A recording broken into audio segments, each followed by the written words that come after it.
Ano? Alis na? Good. Hindi ka dadaan kay Linda? Hindi na. Wala si Linda ngayon. Ba? Day off. Alam mo pa pati day off ni Linda ah. Bakit ganun yung amoy ng jacket mo? Bakit?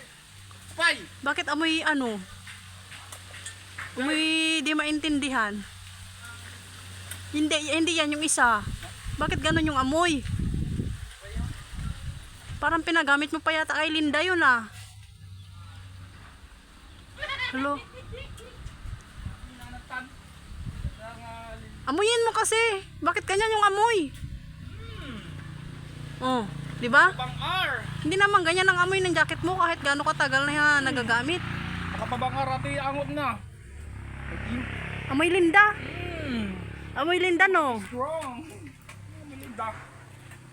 Ba? Linda. Dati ko na di dyan. Sarili nga punas na. Oh, di ba? Talaga.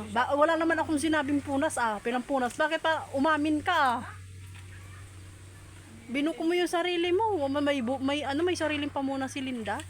So, pinampunas mo yan? Baby wipes. Baby wipes. Makilala ko lang kung sino yung Linda. Talaga umanda sa akin yung Linda na yan. Sasabunutan ko talaga yan. Ha? Kupin mo dito yun. Bakit yan? Bigay mo kay Linda. Hindi. Ba't ako Ikupin mo dito! Kupin na na. Ipakupin mo kay Linda yan. Bakit kupinan dati jacket ka? Nasaan? Amoy Linda, di ba? Si Linda ang pagpakupinin mo yan. Sila takupin ng aro dyan. Sila takupin ng bebe. Sakit na lang sa ulo ko, mama.